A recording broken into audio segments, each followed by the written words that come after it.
हे friends, मैं हूँ गौरव और इमेजिन कीजिए आप एक विशाल से समुंदर में तैरती एक मछली हो। आप उस पानी की सबसे समझदार यानी इंटेलिजेंट मछली हो। आप एक जीनियस हो।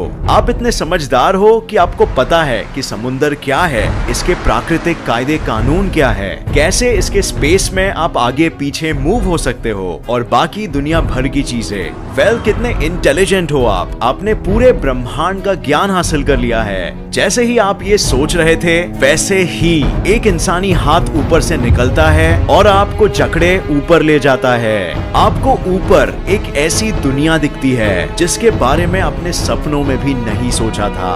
आप देख रहे हो जीव जिन्हें पानी की जरूरत ही नहीं है सांस लेने में। आप देख रहे हो जीव जिन्हें फिन्स की जरूरत नहीं है मूव होने के लिए। और आप देख रहे हो एक ऐसी दुनिया जो नीचे की दुनिया से बिल्कुल अलग है। अब इमेजिन कीजिए अगर आप यही सब देख के वापस नीचे अपने घर पानी में लौट पाए तो आप नीचे अपने साथी मछलियों से क्या कहेंगे कि ऊपर एक डायमेंशन में एक दूसरी दुनिया है जो हमारे वाले से कंप्लीटली डिफरेंट है, राइट? क्या यही मछली आज हम इंसान है? आपको तो पता ही होगा कि ब्रह्मांड का जन्म एक विशाल से धमाके में हुआ था जिसे कहते हैं द बिग बैंग। ये तो ठीक है और सभी जानते भी है, लेकिन हमें ये कैसे पता? जाहिर सी बात है हम तो वो समय वहाँ नहीं थे। जब आप रात में आसमान में देखते हो तो आपको तारों से आती हुई रोशनी में एक हल्की सी लाल रंग की झलक दिखाई देती है। इसे कहते हैं द रेड शिफ्ट और ये टेलीस्कोप्स द्वारा लिए गए फोटोग्राफ्स में अच्छे से कैप्चर होती है। रोशनी की रंग का स्पेक्ट्रम लाल रंग में तभी बदलता है जब वो रोशनी का सोर्स यानी स्रोत हमसे तेजी से दूर चले जा रहा है। ठीक वैसे ही जैसे गाड़ी के हॉर्न की आवाज आपको स्ट्रेच होते सुनाई देती है, जैसे ही वो गाड़ी आपके करीब से दूर निकलती है। इसे कहते हैं द डॉपलर शिफ्ट इफेक्ट। और आपको पता है अगर आप ब्रह्मांड के इसी चलते हुए टेप को रिवाइंड करेंगे तो आपको क्या दिखाई देगा? बिग बैंग, वो घटना जिसके होते ही सारे पार्टिकल्स और ऊर्जा एक दूसरे से दूर होते चले गए। स्पेस के वैक्यूम में प्रेशर उत्पन्न हो पाया जिसे हम आज डार्क एनर्जी कहते हैं। और ब्रह्मांड का अंत भी एक्चुअली निश्चित है। या तो एक दिन ग्रेविटी के वजह से सारे ऑब्जेक्ट्स आपस में टकरा जाएंगे और बिग क्रंच हो जाएगा, या तो डार्क एनर्जी के वजह से सारे पार्टिकल्स एक दूसरे से कोसों दूर चले जाएंगे और द बिग रिप में ब्रह्मांड खत्म हो जाएगा। लेकिन होगा जरूर तो हम भी इसमें शायद खत्म हो जाएंगे, राइट? क्योंकि हम भी इसी ब्रह्मांड के अंदर ही तो है। इतने आसानी से नहीं। अरबों सालों बाद हम इंसान इस ब्रह्मांड को ही छोड़ देंगे और दूसरे ब्रह्मांड में चले जाएंगे। क्या? अच्छा, मजाक कर लेते हो गौरव, आप जरूर सोच रहे होगे। बट आइए जरा हम फिजिक्स की दृष्टि से सोचते हैं। आज हमारे ब्रह्मांड में बहुत से रहस्य है। जैसे हमें नहीं पता कि डार्क मैटर क्या है, डार्क एनर्जी क्या है। हमें नहीं पता कि एक एटम का इलेक्ट्रॉन कैसे इतना विचित्र व्यवहार करता है कि एक सेकेंड वो इधर है और दूसरे सेकेंड नहीं, एक टाइम में ही दो जगहें मौजूद हो पाता है। हमें ये भी नहीं पता कि इलेक्ट्रोमैग्नेटिज्म नजदीकी दायरे में ग्रेविटी से इतना ज्यादा शक्तिशाली क्यों है।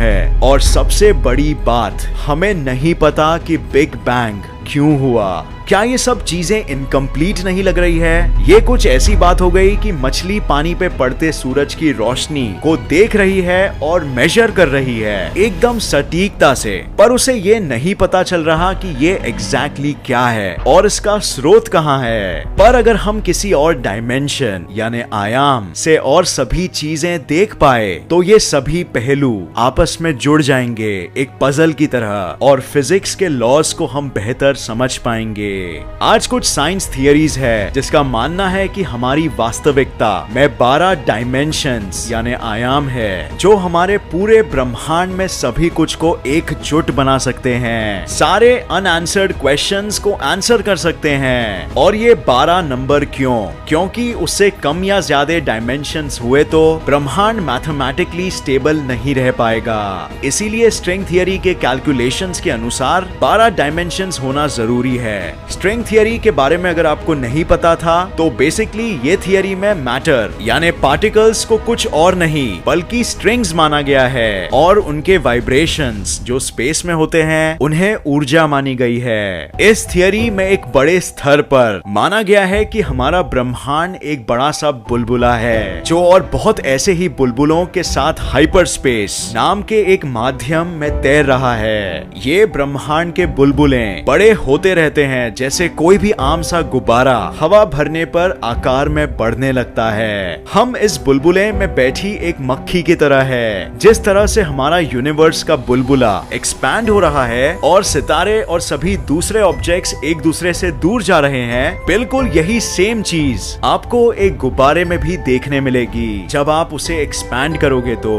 दो पॉइंट्स के बीच दूरी बढ़ते दिखेगी, जबकि ऐसा कोई पॉइंट नहीं है जहां से गुब्बारा एक्सपैंड हो रहा है। इसीलिए बिग बैंग का कोई पॉइंट नहीं है जहां से स्पेस बाहर के लिए एक्सपैंड हो रहा है। स्पेस हर जगह से एक्सपैंड हो रहा है जैसे वो गुब्बारा। हमारा ब्रह्मांड भी बिल्कुल ऐसा ही है। डार्क एनर्जी पूरे स्पेस को हर जगह से एक्सपैंड कर रही है, लेकिन ऑफ कोर्स हम ये सब नहीं देख सकते।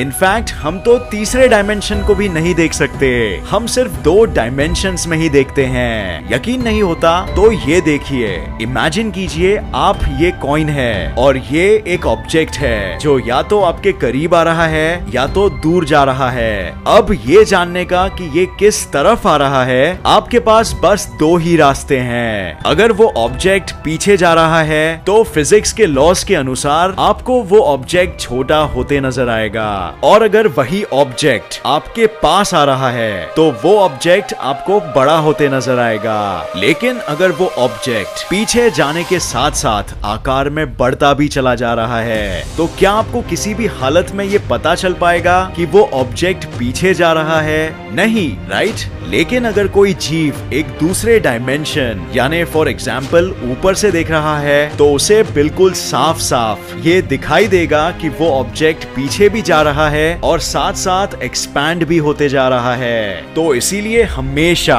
किसी भी जीव को वो जिस डायमेंशन की दुनिया में रहता है उससे एक डायमेंशन कम में ही दिखाई देगा।